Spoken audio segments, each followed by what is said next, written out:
കാരൂർ നീലകണ്ഠപിള്ളയുടെ ഉതുപ്പാന്റെ കിണർ കഥയെക്കുറിച്ച് കുറച്ച് കാര്യങ്ങൾ ചിന്തിക്കാം. മലയാള ചെറുകഥാ സാഹിത്യത്തിന് ശക്തമായ ഒരു ഭൂതകാലമുണ്ട്.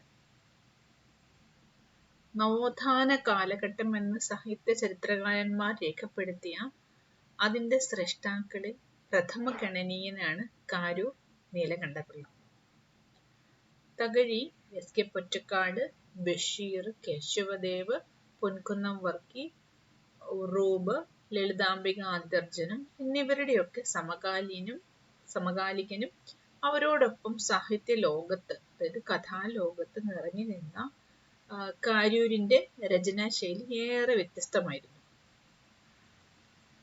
അതായത് പട്ടിണിയും ദാരിദ്ര്യവും കൊണ്ട് പൊറുതിമുട്ടുന്ന തനിക്ക് ചുറ്റുമുള്ള ലോകത്തെയാണ് കാരൂർ എഴുതിയത്. ജീവിതാനുഭവങ്ങളുടെ ധാരാളത്വം കാരൂർ കൃതികളുടെ അടയാളപ്പെടുത്തൽ എളുപ്പമാക്കുകയും ചെയ്തു. സാധാരണ മനുഷ്യരുടെ വേദനയും നിസ്സഹായതയും ഒക്കെ കാരൂർ കഥകളുടെ ജീവനായി മാറുകയും ചെയ്തു. തകഴിയും ബഷീറും ഉറൂബ്, കേശവദേവ തുടങ്ങിയ പ്രതിഭകളൊക്കെ ഉദിച്ചു നിന്ന ഒരു കാലയളവിലാണ് ഇത്തരത്തിൽ ലോകോത്തര നിലവാരമുള്ള കൃതികൾ മലയാളത്തിന് കാരൂർ നൽകുന്നത്. പൊതിച്ചോറ്, ഉതുപ്പാന്റെ കിണറ്, പൂവമ്പഴം, മരപ്പാവകൾ, മോതിരം, ചുടലത്തെങ്ങ്, ഊണിന്റെ കണക്ക്, വള്ളക്കാരൻ, സേഫ്റ്റി പിൻ, കുട നന്നാക്കാറുണ്ടോ, അരഞ്ഞാണം, അമ്പലപ്പറമ്പിൽ തുടങ്ങിയ നമ്മുടെ കഥാസാഹിത്യത്തിലെ മറക്കാനാവാത്ത അതുല്യ രചനകളാണ് കാരൂരിൻ്റെതായിട്ടുള്ള സൂചിപ്പിച്ചവയൊക്കെ. കഥാകൗതുകം എന്ന കൃതിയടക്കം 22 കഥാസമാഹാരങ്ങളും 187-ലധികം കഥകളും കാരൂര് രചിച്ചിട്ടുണ്ട്. നാടകവും ബാലസാഹിത്യ കൃതികളും കാരൂര് ഒപ്പം കൂട്ടിയിട്ടുണ്ട്. ഒരു കഥാകൃത്ത് അല്ലെങ്കിൽ ഒരു സാഹിത്യകാരൻ എന്നതിലുപരിയായി അദ്ദേഹം ഒരു അധ്യാപകനായിരുന്നു, വൈദ്യനായിരുന്നു, നല്ലൊരു സംഘാടകനായിരുന്നു, കൃഷിക്കാരനായിരുന്നു, സമുദായ പ്രവർത്തകനായിരുന്നു, സാഹിത്യ പ്രവർത്തക സഹകരണ സംഘത്തിന്റെ രൂപീകരണ നേതാവ് എന്നീ നിലകളിലൊക്കെ ഇദ്ദേഹം പ്രവർത്തിച്ചിട്ടുണ്ട്. 34-ാം വയസ്സിലാണ് ഇദ്ദേഹം സാഹിത്യ ലോകത്തെ കടന്നു വരുന്നത്.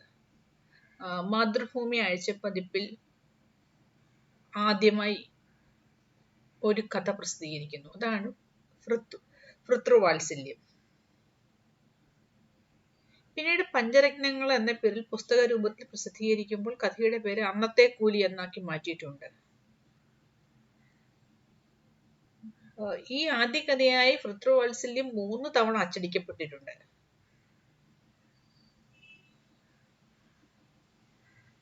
ഈ 1968 മോതിരം എന്ന ചെറുകഥാ സമാഹാരത്തിന് കേരള സാഹിത്യ അക്കാദമി അവാർഡ് ലഭിച്ചിട്ടുണ്ട്. ഇതിലെ 5 കടലാസ് എന്ന കൃതി പിന്നീട് സിനിമയായിട്ടുണ്ട്. ബാലസാഹിത്യത്തിനും ഇന്ത്യൻ സർക്കാരിന്റെ പുരസ്കാരങ്ങളൊക്കെ കാരൂരിനെ തേടി എത്തിയിട്ടുണ്ട്. കാരൂര് പ്രധാനമായും ഒരു അധ്യാപക കഥാകാരൻ എന്ന പേരിലാണ് നമ്മൾ അദ്ദേഹത്തെ അടയാളപ്പെടുത്തുന്നത്. അദ്ദേഹത്തിന്റെ ഈ അധ്യാപക കഥകൾ ഒരു കാലത്ത് അധ്യാപകർ അനുഭവിച്ചിരുന്ന ദുരിതങ്ങളുടെ നേർക്കാഴ്ചയാണ്. ഒരു പ്രൈമറി അധ്യാപകന്റെ തീക്ഷ്ണമായ ജീവിത അനുഭവങ്ങളുടെ പശ്ചാത്തലത്തിൽ കാരൂർ 1946 രചിക്കപ്പെട്ട പൊതിച്ചോറാണ് ആദ്യ അധ്യാപക കഥ. ഒരു വിശപ്പ് സഹിക്കാനാവാതെ ഒരു വിദ്യാർത്ഥിയുടെ പൊതിച്ചോറ് മോഷ്ടിക്കുന്ന അധ്യാപകന്റെ ദയനീയാവസ്ഥ നമ്മളെയൊക്കെ വേദനിപ്പിക്കും. അന്നത്തെ അധ്യാപകന്റെ ദാരിദ്ര്യവും പട്ടിണിയും നിറഞ്ഞ ജീവിതത്തെ വരച്ചു കാട്ടുന്നതിനോടൊപ്പം സമൂഹ മനസാക്ഷിയെ പൊള്ളിക്കുകയും ചെയ്തു ഈ കഥ. പിന്നീട് കാൽചക്രം, ഊണിന്റെ കണക്ക്, പെൻഷൻ, അത്ഭുത മനുഷ്യൻ, സർവവന്ദനം, ഒരു രാത്രി, ഉത്തരക്കടലാസ് സാറിനും പട്ടിക്കും, കഴുതയാട് എന്നിവയൊക്കെ കാരൂരിന്റെ അധ്യാപക കഥകളാണ്. ഇദ്ദേഹം തന്നെ പറയുന്നുണ്ട്, വാദ്യാർ കഥകൾ ഞാൻ മനഃപൂർവ്വം എഴുതിയതാണ്. അധ്യാപകന്റെ ദാരിദ്ര്യത്തിലേക്കും ദുഃഖത്തിലേക്കും സമൂഹത്തിന്റെ ശ്രദ്ധ ക്ഷണിച്ചു വരുത്തുകയായിരുന്നു എന്റെ ഉദ്ദേശമെന്നും. അത്രമേൽ ക്ലേശനിർഭരമായിരുന്നു അധ്യാപകന്റെ ജീവിതം. ആ ഘട്ടത്തിൽ അതുകൊണ്ട് ആ ദുഃഖങ്ങൾ എല്ലാം വേദനയോടുകൂടി ഞാൻ പകർത്തി എന്നാണ് കാരൂർ സാക്ഷ്യപ്പെടുത്തുന്നത്. അനുഭവങ്ങളെ ആവിഷ്കരിക്കാൻ നിർബന്ധിതനായി കാരൂർ. അങ്ങനെ കഥാപാത്രങ്ങളെ സമർത്ഥമായി തങ്ങളുടെ അനുഭവങ്ങളിലൂടെ അവതരിപ്പിക്കുവാനും കാരൂരിന് കഴിഞ്ഞു. ഉതുപ്പാന്റെ കഥയിലേക്ക് കടന്നു വരുമ്പോൾ, സമൂഹത്തിനു വേണ്ടി എന്തെങ്കിലും ചെയ്യണമെന്ന് ആത്മാർത്ഥമായി ആഗ്രഹിച്ച ഉതുപ്പാൻ എന്ന കഥാപാത്രത്തിന്റെ ദുരന്തമാണ് ഉതുപ്പാന്റെ കിണർ എന്ന കഥ. കാരൂരിന്റെ ഏറ്റവും മികച്ച രചനകളിൽ ഒന്നായി നമുക്കിതിനെ കണക്കാക്കാവുന്നതാണ്. നഗരത്തിന്റെ മൂലയിലുള്ള ഒരു തുണ്ടു ഭൂമിയിൽ ഉതുപ്പാൻ ഒരു കിണർ കുഴിച്ചു. ഏറെ കഷ്ടപ്പെട്ട് താൻ പണിത കിണറിലെ ചുറ്റോളം ഉതുപ്പാന്റെ ഹൃദയത്തിൽ ആഹ്ലാദം ഉണർത്തി. ഒരു ജന്മം മുഴുവൻ കിണറിന് വേണ്ടി അധ്വാനിച്ച ഉതുപ്പാനെ സമൂഹം പരിഹസിക്കുന്നു. എന്നാൽ താൻ നേടിയ അക്ഷയം മുഴുവൻ കിണറിന് വേണ്ടി, താൻ നേടിയ സമ്പാദ്യം മുഴുവൻ ഈ കിണറിന് വേണ്ടിയാണ് അദ്ദേഹം മുടക്കുന്നത്. നഗരവൽക്കരണം നാടിനെ വിഴുങ്ങാൻ തുടങ്ങിയപ്പോൾ ഉതുപ്പാന്റെ കിണർ നാട്ടുകാർക്ക് ഒരു ഭാരമായി മാറി. കുഴൽവെള്ളം കിട്ടിയപ്പോൾ നന്ദികെട്ട ലോകം ഉതുപ്പാന്റെ പ്രയത്നത്തെ അവഗണിക്കുകയും അയാളെ കുറ്റപ്പെടുത്തുകയും ചെയ്യുന്നു. ഉതുപ്പാൻ അധികാരികളെ സമീപിച്ചെങ്കിലും ആരും അയാളുടെ അപേക്ഷ ചെവിക്കൊള്ളുകയും ചെയ്തില്ല. നന്മയില്ലാത്ത ഈ ലോകത്ത് ഇനി ജീവിക്കുന്നതിൽ അർത്ഥമില്ലെന്ന് മനസ്സിലാക്കിയ ഉതുപ്പാൻ ആ കിണറ്റിൽ ജീവൻ ഒടുക്കുന്നു. പ്രമേയത്തിന്റെ വൈവിധ്യം കൊണ്ട് ഒട്ടേറെ ശ്രദ്ധിക്കപ്പെട്ട കഥകളിൽ ഒന്നാണ് ഈ കഥ.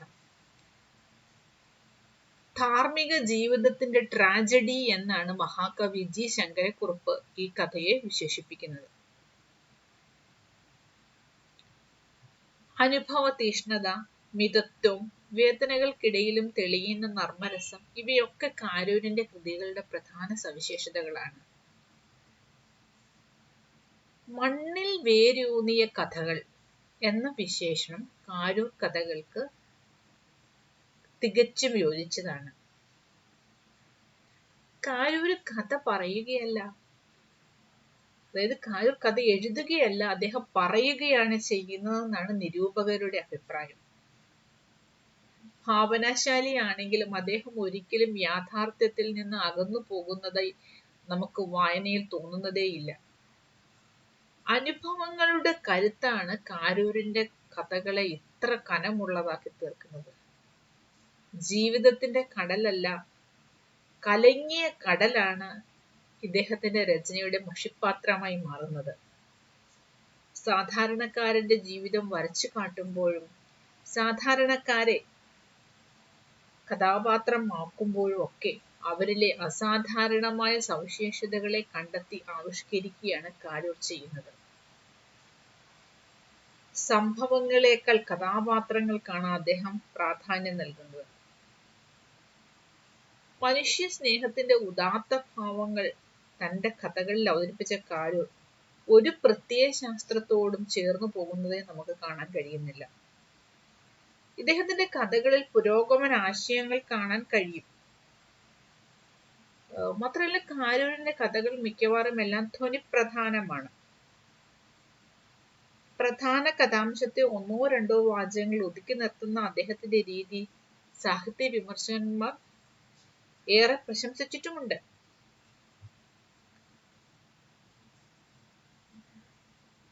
കഥ പറച്ചിലും വികാരാവിഷ്കരണത്തിലും മിതത്വം പാലിച്ചു. വാക്കുകൾ പലപ്പോഴും പരിമിതമായിരുന്നു. ഒരു വാക്കുപോലും അധികമായി കാരൂർ തന്റെ കഥകളിൽ പ്രയോഗിക്കുന്നതായി നമ്മൾ കാണുന്നില്ല.